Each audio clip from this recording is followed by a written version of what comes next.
আল্লাহ বলেন এই বনি আদমকে লক্ষ্য করে, এই জগতের মানুষ, এই বনি আদম, আদম সন্তান শুনো, আনাল্লাহু লা ইলাহা ইল্লা আনা, আমি আল্লাহ, আল্লাহ ছাড়া কোনো মাবুদ নাই। আর আমি যখন ইজা কুলু কুন ফায়াকুন, শুনো আমি ছাড়া কোনো মাবুদ নাই, কোনো উপাস্য নাই। আমি যখন কোনো কিছুকে একথা বলি, কোনো কিছুকে আমি যখন লক্ষ্য করে বলি কুন হয়ে যায়, সাথে সাথে ফায়াকুন হয়ে যায়। সুবহানাল্লাহ বলেন না। এটা হাদিসে কুদসি, আবার এটা কোরআনে পাকের আয়াত। তারপরে এটা শুরু হাদিসে কুদসি, এখানে শেষ হয় নাই। এবার আল্লাহ বলছেন আমার তো এত বড় শান, আমি কুন বললে হয়ে যায়, সাথে সাথে হয়ে যায়। আমি আল্লাহর জন্য ইঞ্জিনিয়ারের দরকার নাই, আমার কাছে মিস্ত্রির দরকার নাই। এই সাত আসমান, সাত জমি আর বেহেশত আমি তৈরি করেছি, সাত জাহান্নাম আমি তৈরি করেছি, আরশ কুরসি লৌহ কলম তৈরি করেছি। এখানে কি কোনো ইঞ্জিনিয়ারের প্ল্যান আল্লাহ নিয়েছেন? কোন মিস্ত্রির দরকার হয়েছে? বস আল্লাহ ইচ্ছা করেছেন, হয়ে গেছে। সুবহানাল্লাহ বলেন না। এতটুকু তো বুঝেছেন। এবার হাদিসে কুদসির সামনের ইবারত, সামনের কথা আল্লাহরা কি বলেন, এ বনি আদম শুনো, আমার বান্দাদের মধ্যে যারা আম্বিয়া, যারা আউলিয়া, মিনাল আম্বিয়া ওয়াল আউলিয়া ওয়াল খাওয়াস, আমার যারা নবীগণ, আমার যারা ওলি আব্দাল গাউস কুতুব, আমার যারা বিশেষ বান্দা, যারা আমার হাবিবের ইত্তেবার মাধ্যমে, আমার পেয়ারা রাসূলের অনুসরণের মাধ্যমে আমি মওলাকে রাজি করেছে, আমি তাদেরকেও এমন ক্ষমতা দিয়ে থাকি। আমি আল্লাহ আমার ওই প্রিয় বান্দা তাদেরকেও আমি এমন ক্ষমতা দিয়ে থাকি, তারা বেলায়েতের জুবানে কুন বললে, নবুয়তের জুবানে, তাদের এই জুবানে কুন বললে সাথে সাথে এটা হয়ে যায়। উচ্চস্বরে বলুন না সুবহানাল্লাহ। হদে এই শান আমি আল্লাহ, এই শান আমার খাস বান্দাদেরকেও দিয়েছি।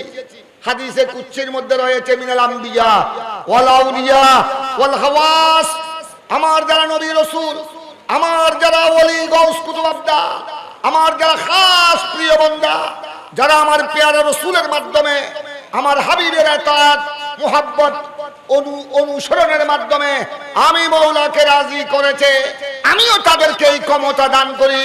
আমার ওই বান্দারও কুন বললে ওঠো বেলায়েতের জুবানে, নবুয়তের জুবানে, এই নূরানি জুবানে কুন বললে এটা হয়ে যায়। সেই জন্য তো আমার গাউস পাক রাদিয়াল্লাহু তাআলা ওই চুর আব্দাল গাউস পাকের হুজরা খানেকা ঘরে ঢুকেছে।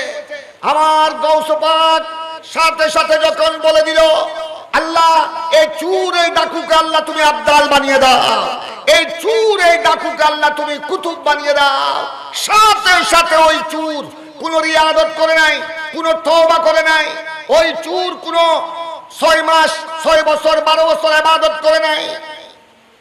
সাথে সাথে গাউস পাকে কথা বলার সাথে সাথে আল্লাহ এটা ঢুকেছে চুর, এই চুরকে আল্লাহ তুমি গাউস বানিয়ে দাও, আব্দাল বানিয়ে দাও। আমার গাউস পাকের গাউসিয়তের জুবান দিয়ে এটা বলার সাথে সাথে কোন রিয়াদত করে নাই, ইবাদত করে নাই, সাথে সাথে ওই চুর গাউস হয়ে গেছে, আব্দাল হয়ে গেছে। উচ্চস্বরে বলুন না সুবহানাল্লাহ, আর উচ্চস্বরে বলুন সুবহানাল্লাহ।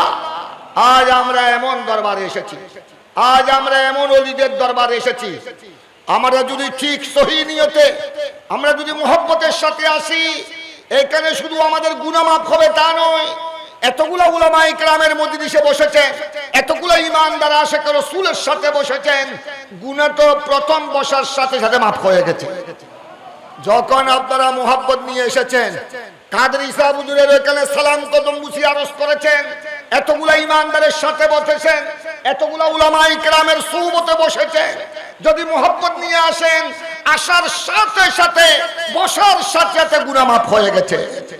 শুধু গুনাহ মাফ হয়ে গেছে তা নয়, এই ধরনের মজলিসে বসলে তাকদীর পর্যন্ত পরিবর্তন হয়ে যায়। কথা বুঝেছেন? এমন আমরা মাহফিলে এসেছি। উচ্চস্বরে বলুন না সুবহানাল্লাহ।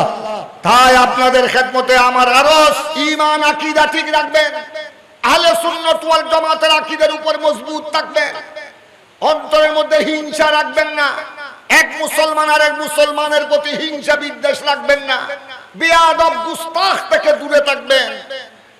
আর এই ধরনের উলামায়ে আহলে সুন্নতের মজলিসে বসবেন, দেখবেন শুধু আপনি বড় মানুষ হতে পারবেন তা নয়, বড় মানুষ হওয়া এটা বড় বাহাদুরি নয়।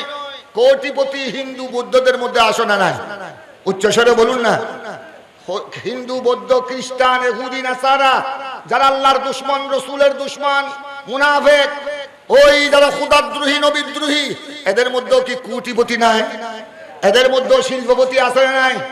এদের মধ্যে মিনিস্টার মন্ত্রী আছে না নাই? আমাদের বাংলাদেশ সংখ্যাগরিষ্ঠ মুসলমান দেশ, আমাদের বাংলাদেশ সংখ্যাগরিষ্ঠ মুসলিম দেশ, শতকরা 85-90 জন মুসলমান। আমাদের বাংলাদেশে অনেক মন্ত্রী, সচিব, ব্যারিস্টার, লয়ার, শিল্পপতি, কোটিপতি, বিধর্মী আছে না নাই?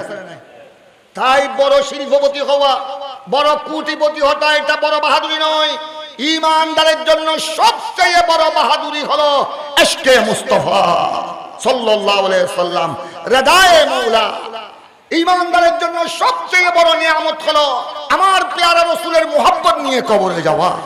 আমার নবীর মুহাব্বত যার অন্তরে জায়গা দিয়েছে, প্যারা রাসূলের মুহাব্বত যার অন্তরে জায়গা দিয়েছে, সে তার উপর আল্লাহ রাজি হয়ে গেছে। এই জন্য ঈমানদারের প্রধান বড় নিয়ামত হলো ইশকে মুস্তাফা, রাদায়ে মাওলা। এইটা হলো ঈমানদারের আসল সম্পদ। সেজন্য আমার কথা এখানে শেষ। আরেক হাদিসের উদ্ধৃতি, আরেক আমার নবী ইরশাদ করেছেন, আল্লাহ দুনিয়া সবাইকে দান করেন। আল্লাহ দুনিয়া, এই দুনিয়ার নাজ নেয়ামত, কোটি কোটি টাকা, সোনা চাঁদি, হীরা মণি মুক্তা, মন্ত্রীগিরি, মেয়রগিরি, ডিসিগিরি, আল্লাহ যাকে তাকে দান করেন। মুমিন হোক, গায়রে মুমিন হোক, মুসলিম হোক ও মুসলিম হোক, সবাইকে এই দুনিয়ার নাজ ও নিয়ামত আল্লাহ কি করেন? দান করেন। কিন্তু ঈমান যাকে তাকে দান করেন। ঈমান আল্লাহ যাকে তাকে দান করেন না। ঈমান দান করেন যার উপর আমার রাসূল রাজি হয়েছে, আমার আল্লাহ সন্তুষ্ট হয়েছে, তাকে আল্লাহ ঈমান দান করেন। সেই ঈমান নিয়ে কবরে যাওয়ার সুযোগ পায়, সেই ঈমান নিয়ে কবরে যাবে, কিয়ামতের ময়দানে হাজির হবে সেই ঈমান নিয়ে। সেখানে আমরা কেন নারায়ে তাকবীরের স্লোগান দিচ্ছি, নারায়ে রিসালাতের স্লোগান দিচ্ছি? ঈমান নিয়ে যদি আমরা কবরে যেতে পারি, কিয়ামতের ময়দানে ঈমান নিয়ে যদি দাঁড়াতে পারি, ওই কিয়ামতের ময়দানেও আমরা নারায়ে তাকবীরের স্লোগান দিতে দিতে, নারায়ে রিসালাত ইয়া রাসূলুল্লাহর স্লোগান দিতে দিতে আমরা জান্নাতুল ফেরদৌসে চলে যাব, আল্লাহর ওলিদের গোলামদের কাতারে। এই জন্য আপনাদেরকে আমি ধন্যবাদ জানাই। আপনারা এত বড় একজন আশিক রাসূল, আলেম কুল শিরোমণি, তিনি শুধু একজন আলেম ছিলেন তা নয়, লক্ষ লক্ষ আলেমের কারিগর, লক্ষ লক্ষ আলেমের শেখ উস্তাদ। শুধু তিনি লক্ষ লক্ষ আলেমের উস্তাদ ছিলেন তা নয়, কিয়ামত পর্যন্ত আলেম বের হওয়ার বিশাল বিশাল প্রতিষ্ঠান দিয়ে গেছেন। এগুলার প্রতি আপনারা সুদৃষ্টি রাখবেন, এসব প্রতিষ্ঠানকে ভালোবাসবেন, সমস্ত সুন্নি দ্বীনি আদারের সাথে আপনারা সম্পর্ক রাখবেন, যতটুকু সম্ভব আর্থিক হোক, যেভাবে হোক সহযোগিতা করবেন। ইনশাআল্লাহ আমরা ঈমান নিয়ে কবরে যেতে পারবো, আল্লাহর ওলিদের কদমে কদমে থাকবেন। আসসালামু আলাইকুম ওয়া রাহমাতুল্লাহি ওয়া বারাকাতুহু।